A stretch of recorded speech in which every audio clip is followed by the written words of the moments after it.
Assalamualaikum warahmatullahi wabarakatuh. Perkenalkan, nama saya Muhammad Evan dan teman-teman saya Muhammad Iksan Al-Kausar. Saya Aditya Arya Ferdian akan mempresentasikan tugas besar akhir semester 1 mata kuliah algoritma dan pemrograman dasar.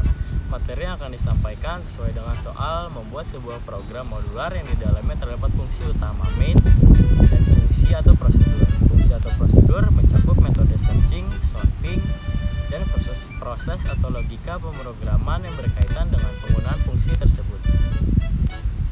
Materi pertama akan disampaikan oleh Muhammad Iksan Al-Kausar. Pertama-tama saya akan menjelaskan metode searching dengan menggunakan metode jump search.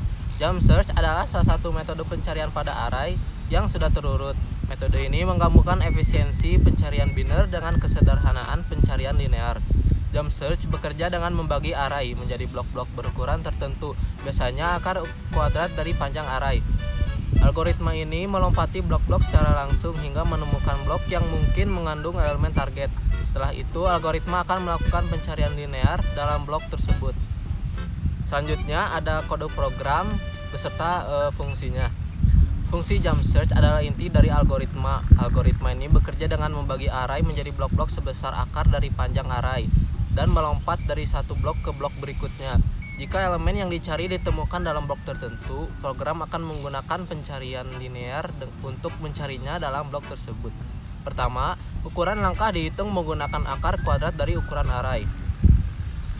Program kemudian melompat antar blok, memeriksa apakah elemen yang dicari berada di blok yang dilompati.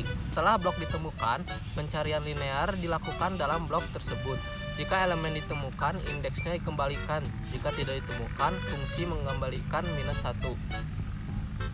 Selanjutnya ada fungsi main, bertugas sebagai antarmuka untuk pengguna. Program meminta pengguna memasukkan jumlah elemen array dan elemen array itu sendiri yang harus dalam urutan terurut. Setelah itu, pengguna diminta memasukkan elemen yang ingin dicari. Array dan elemen yang ingin dicari diberikan ke fungsi jump search. Hasil dari fungsi tersebut diperiksa. Jika hasilnya bukan -1, elemen ditemukan dan indeksnya ditampilkan. Jika hasilnya -1, berarti elemen tidak ada dalam array dan pesan yang sesuai ditampilkan. Materi selanjutnya akan dijelaskan oleh rekan saya Muhammad Evan. Saya akan melanjutkan materi yaitu soal yang kedua, yaitu sorting. Sebelumnya, sorting adalah pengurutan data dalam struktur data yang sangat penting untuk data yang bertipe data numerik ataupun karakter. Pengurutan dapat dilakukan secara ascending urut naik dan descending urut turun. Pengurutan sorting adalah proses menyusun kembali data yang sebelumnya telah disusun dengan suatu pola tertentu sehingga tersusun secara teratur menurut aturan tertentu. Pada saat ini saya akan menjelaskan dengan metode selection sort. Selection sort sendiri adalah algoritma pengurutan yang sederhana dan mudah dipahami yang berfungsi untuk mengurutkan elemen-elemen dalam sebuah array. Algoritma ini bekerja dengan cara membagi array menjadi dua bagian yang sudah terurut dan bagian yang belum terurut. Proses pengurutan dilakukan dengan memilih elemen terkecil dari bagian yang belum terurut dan menukarnya dengan elemen pertama dari bagian tersebut. Cara kerja selection sort yaitu yang pertama, cari nilai minimum pada data yang belum terurut. Yang kedua, tukar nilai minimum dengan elemen pertama pada data yang belum terurut. Yang ketiga, kurangi ukuran data yang belum terurut dengan satu elemen. Di sini selection sort memiliki kelebihannya mudah diimplementasikan, efisien untuk array yang kecil, dan kekurangannya tidak efisien untuk area yang besar, tidak stabil sehingga dua objek dengan nilai sama mungkin kehilangan urutan relatifnya. Ini dia contoh hasil programnya.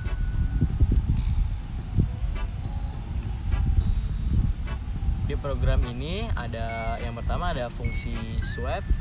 Fungsi ini digunakan untuk menukar dua elemen integer. In dan A, in dan B adalah referensi yang berarti bahwa perubahan pada A dan B akan mempengaruhi nilai asli yang dikirimkan ke fungsi ini. Proses penukaran dilakukan dengan menggunakan variabel sementara, yaitu temp. Yang kedua ada fungsi selection sort. Fungsi ini mengimplementasikan algoritma selection sort. In R adalah array yang akan diurutkan dan in N adalah jumlah elemen dalam array. Algoritma ini bekerja dengan cara mengintegrasi elemen-elemen array, menemukan indeks elemen terkecil dalam sisa array yang belum terurut, menukar elemen terkecil tersebut dengan elemen pertama dari bagian yang belum terurut. Yang selanjutnya ada print array.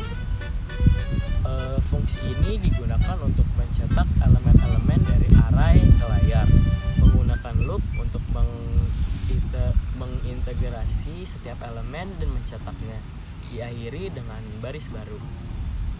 Yang terakhir ada fungsi main. Array dideklarasi dan diinisialisasi dengan beberapa nilai. Variabel n dihitung untuk mendapatkan jumlah elemen dalam array. Program mencetak array sebelum diurutkan dengan memanggil fungsi print array.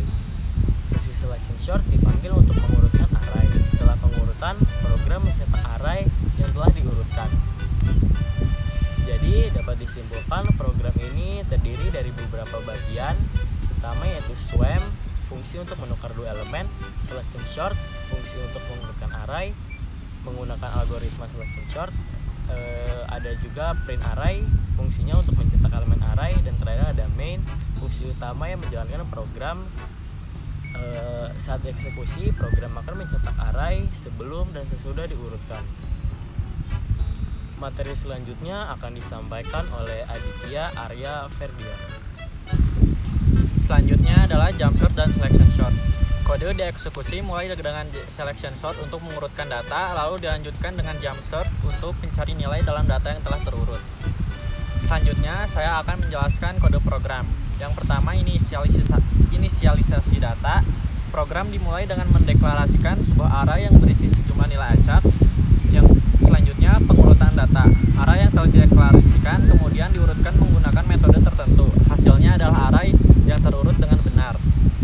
Selanjutnya, pencarian elemen. Setelah array terurut, program mencari sebuah elemen tertentu di dalam array yang sudah terurut. Yang selanjutnya atau yang terakhir, output hasil. Program kemudian mengecek apakah elemen tersebut ditemukan dalam array. Jika ditemukan, program akan menampilkan pesan dengan posisi elemen tersebut. Jika tidak ditemukan, program akan menampilkan pesan yang menyatakan bahwa elemen tersebut tidak ada dalam array. Secara keseluruhan, program ini mengurutkan data terlebih dahulu, mencari elemen tertentu dalam array yang telah terurut, dan menampilkan hasil pencariannya. Sekian materi dari saya. Selanjutnya, kami akan menampilkan demo program.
Sekian penjelasan materi dari kami. Mohon maaf jika ada salah kata. Wassalamualaikum warahmatullahi wabarakatuh.